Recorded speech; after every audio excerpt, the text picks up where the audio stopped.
What's up with the squad? Back with another video. I see the title going down. Make sure y'all hit the like button and subscribe button for me, please. Y'all see it right here. One thing about it, Tom Homan ain't playing.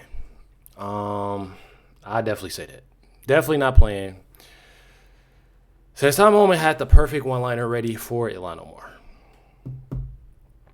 Definitely. I'm gonna just play the video. Check it out.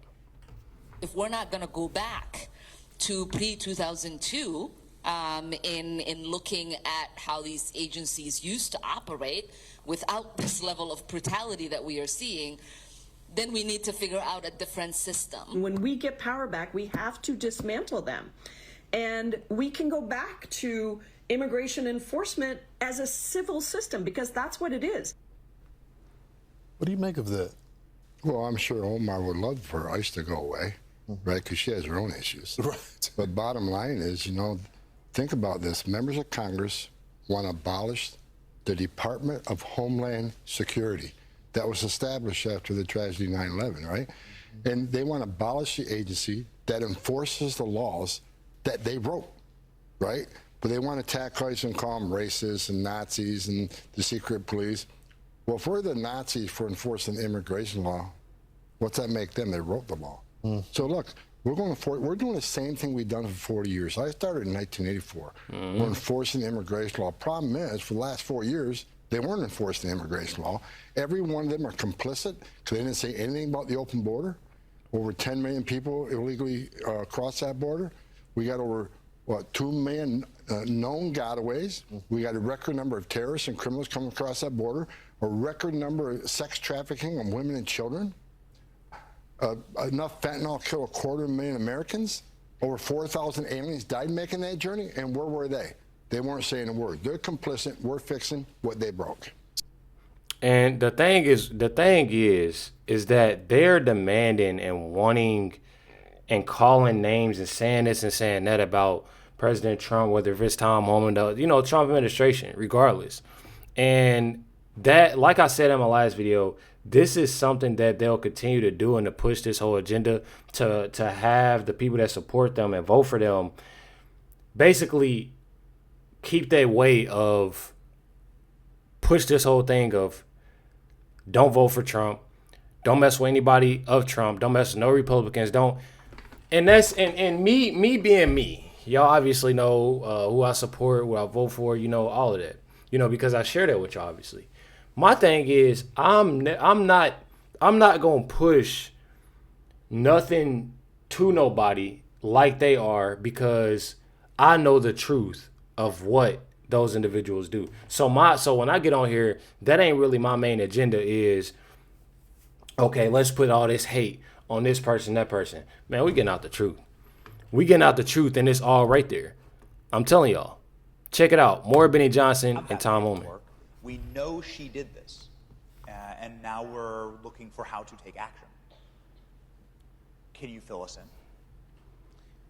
Do you know what's going to happen? Is the Trump administration going to go there? The floor is yours. The whole file is being reviewed. A lot of smart people are on it. Stay tuned. Stay tuned.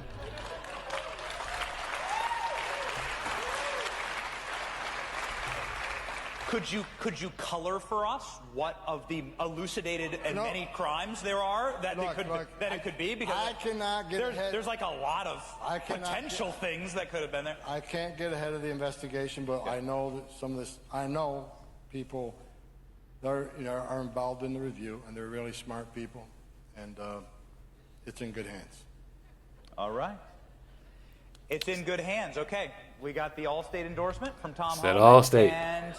And That's that Allstate. I'm telling y'all though, I truly feel like, all the people, and I've said this before, all the people that truly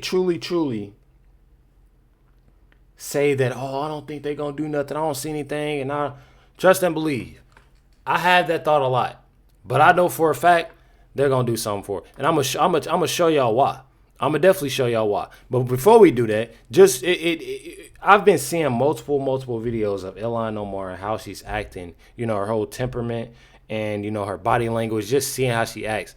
And when I tell y'all that from the times that I've been doing videos when it comes to Ilhan Omar and now, I can tell just by the way that she's acting, they know that they own her and that she's not going to win this at all. Congresswoman, can I ask you your response to Tom Homan saying you're under investigation for immigration, possible immigration violations? Just any response you have to what he's saying in the public. I have a response because I don't know what they'll be investigating.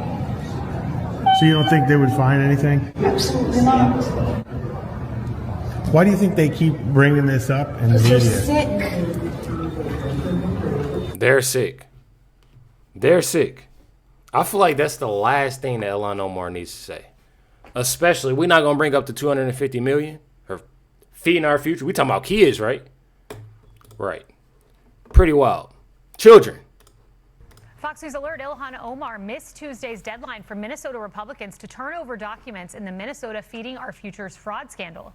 Democrats blocked an effort to subpoena the Congresswoman, all as we learned that Omar's name came up 6 times in the case against Amy Bach, the founder of Feeding Our Future. Now, Bach spearheaded the scheme, which stole federal funds intended for children and was convicted of wire fraud, conspiracy, and bribery. Ilhan Omar's name first came up in an email chain with Bach back in February 2021. The subject line read, "Help with USDA food program," in a message to Omar's office. Now, about 2 weeks later, Bach emailed Omar's office with the subject line, "FNS approves Minnesota school PEBT plan." Then 1 day later, Bach exchanged messages with this Feeding Our Future employee who fled the country after he was indicted in 2022. The subject line of their emails was Ilhan's office. And the emails kept flowing after that. In March, Bach emailed Omar's office again about the state's school food program. There were also text messages between Bach and Omar's office, which was uncovered during a raid of Bach's Minnesota house. Now, while we know Omar's office was communicating with a now convicted fraudster, we don't know the contents of those messages or if Omar herself engaged in any wrongdoing. In a jailhouse interview with Fox, this is how Bach described those conversations. Did you have any conversations with Ilhan Omar that make you kind of think twice now? I've never actually spoken to her. I had spoken to members of her office. Exactly. Y'all want to know what's crazy about this? It's one or two things. I'm gonna tell y'all. When it comes to Ilhan Omar, Bach, when it comes down to anybody that truly, because, being a godmother and stuff, when it truly becomes this, let me tell y'all something. It's what I think. It's two things. One of the things is obviously she's covering herself. And again, still not smart because people still gonna talk. Of her talking through her, people that's up under her, talking to her office and working out things. And then two, these individuals like this that are speaking and being investigated and getting caught are literally saving the mess up out of Ilhan Omar and others. It's one or two things. But one thing only that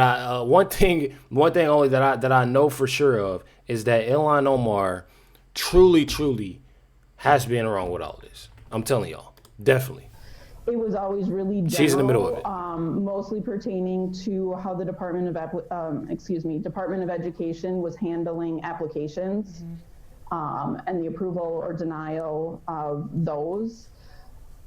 There was nothing of any substance pertaining to claims or meal counts or fraud or anything like that.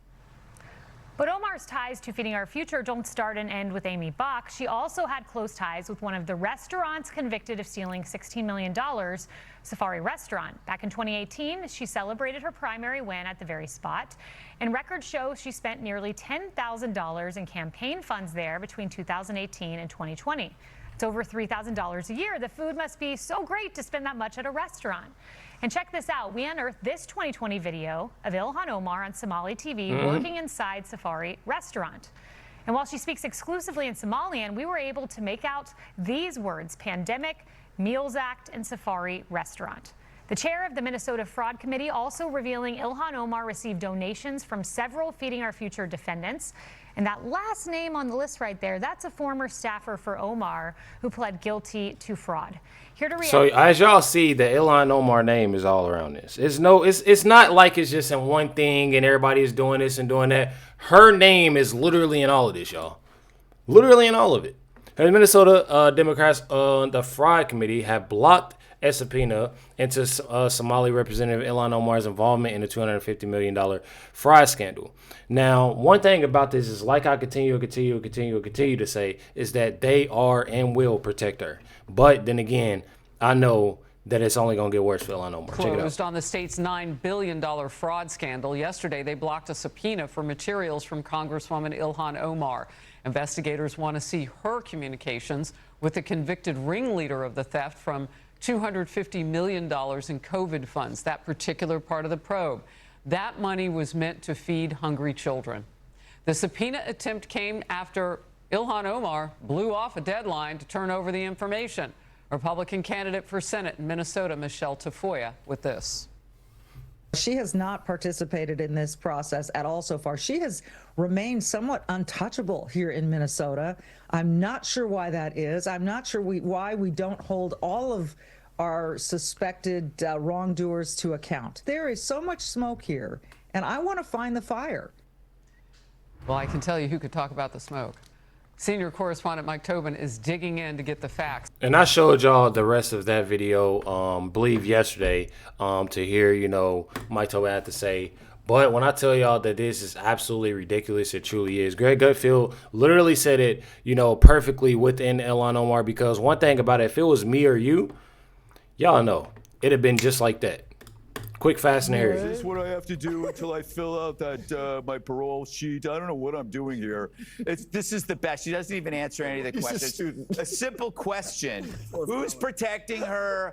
Why are they protecting her? She married her sibling. She's an alleged fraudster. She's implicated in a ton of cases. I just want her to remove the headscarf and see if she has a Nazi symbol on it, because that would be the trifecta. But if she's had to testify on her own behalf, what can we do? I wish we had a lawyer here that could tell me what we can do.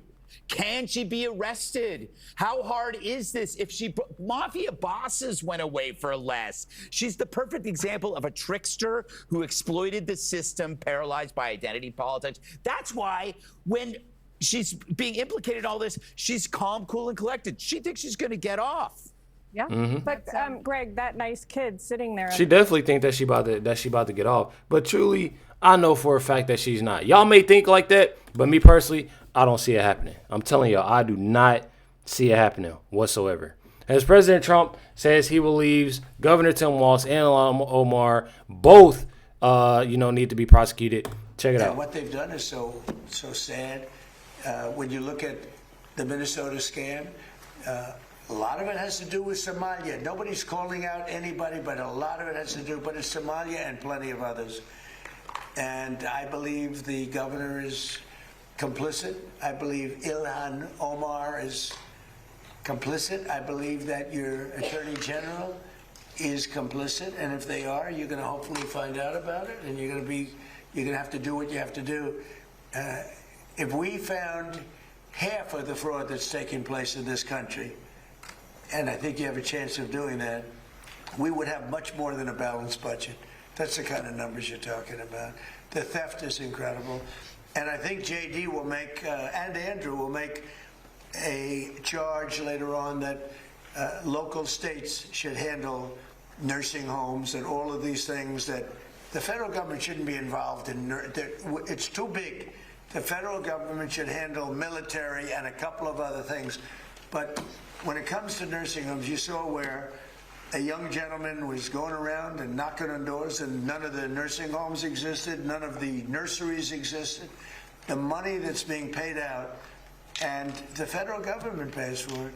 When you see all these people coming in illegally into our country, many criminals, many drug dealers, murderers, 11,888 murders, and you look at California, and more come in, and yet they never had money, and yet they pay them. You know why they pay them? Because the federal government is charged with paying. We're not paying them anymore, and I said that. So these two... It goes to show y'all, they do not care. They do not care. And I don't know who needs to hear it, but people need to lock in, bro. Lock in and realize what they're doing. They don't care about you. They care about these illegals. Ilhan Omar is literally, she's not sitting here and fighting for the Americans and she doing everything for herself and these Somalians. I'm telling y'all. That's it in that song. It says, do you support Tom Homan's plan to deport Ilhan Omar for immigration fraud? Or just, or would y'all like to see her, rather in prison? Or both? Y'all let me know in the comments down below. Definitely hit that like button, hit that subscribe button. Definitely appreciate y'all. Much love, everybody. Catch y'all next one.